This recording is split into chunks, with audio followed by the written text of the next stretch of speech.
Hello and welcome to the Hair Loss Control Centre London. Today we're in the Solo Salon and I want to show you how to perform your skin sensitivity test at home using organic colour systems. Sensitivity kit can be collected from the clinic or I can post it out to you.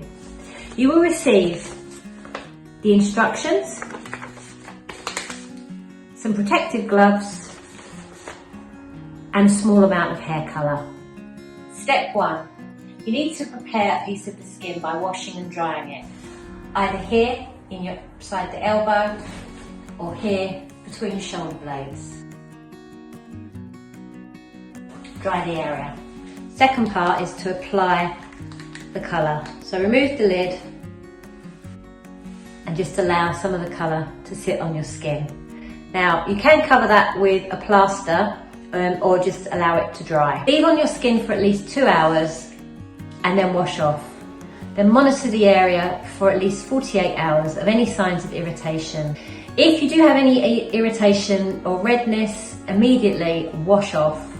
If the irritation continues, seek medical advice.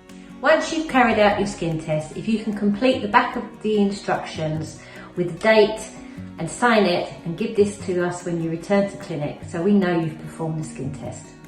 That's it.